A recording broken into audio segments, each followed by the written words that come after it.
You are listening to episode 51 of the Autism Mom Coach, Permission Slips 2.0.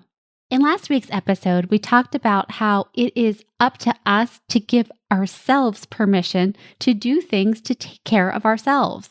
No one else will do it.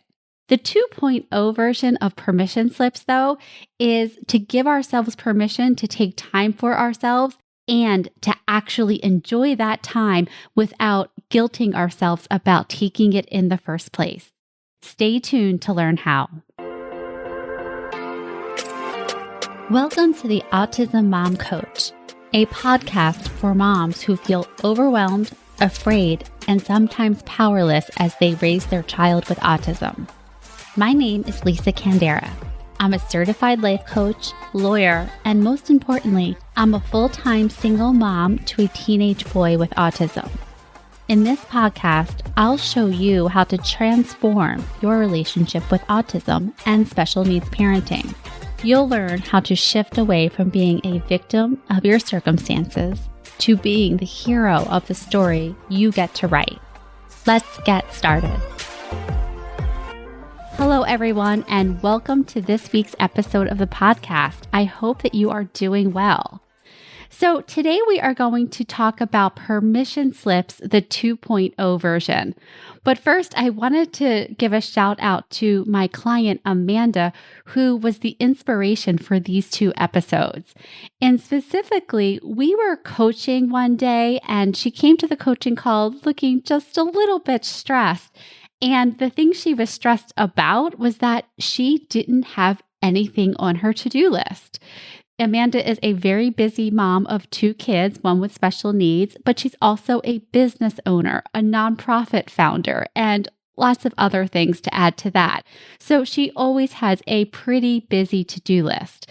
But this day she didn't, and she was struggling. She was actually kind of stumped. And so as we dug into it, as we dug into why she wasn't willing to take the day to really enjoy herself, the words came out of her mouth, and that was, I need to give myself permission. And so she did. And as it so often happens, permission slips then became the theme of that week's coaching calls.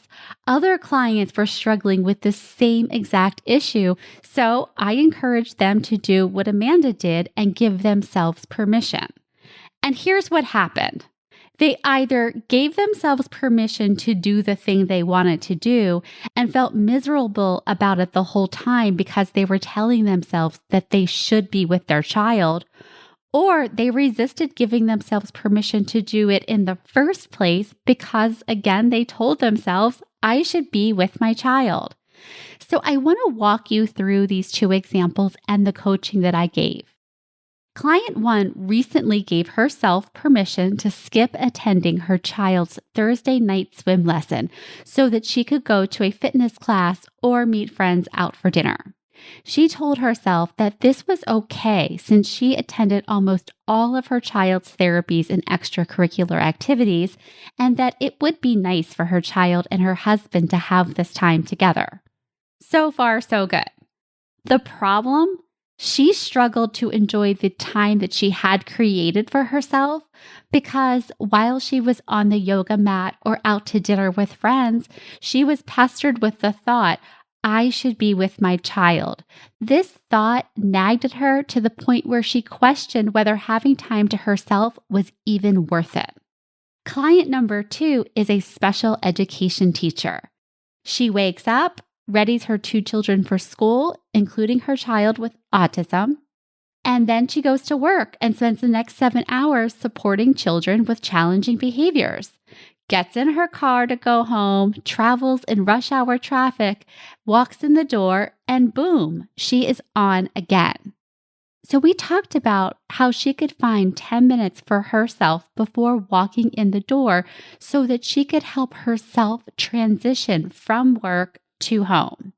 And this was possible. Her mother was taking care of the kids. The 10 extra minutes were not a problem there, and there was really no concern over her children's well-being. But she still told herself, I should be with my kids. So This one thought was standing in her way of just taking 10 minutes for herself to transition herself from a very busy work life to a pretty busy home life. So here's the coaching that I gave to both clients. First, we started by normalizing their thoughts and feelings.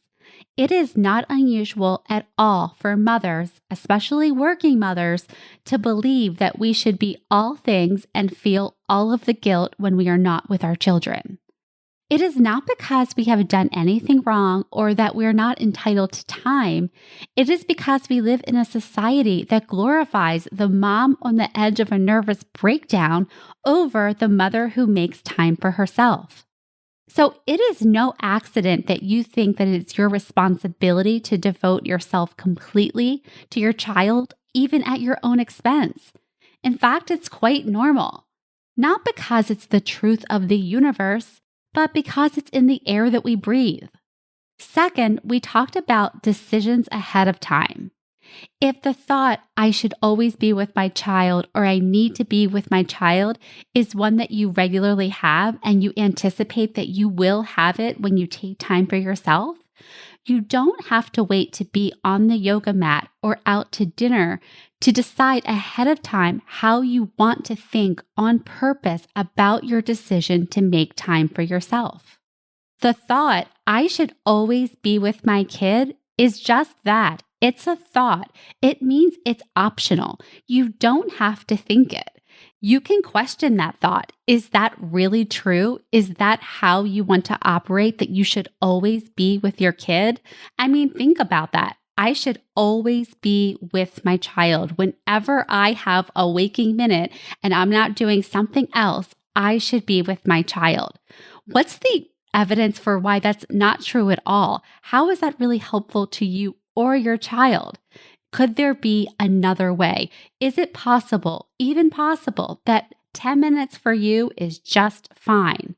And then finally, whether you believe that thought is true or not, ask yourself, is it useful?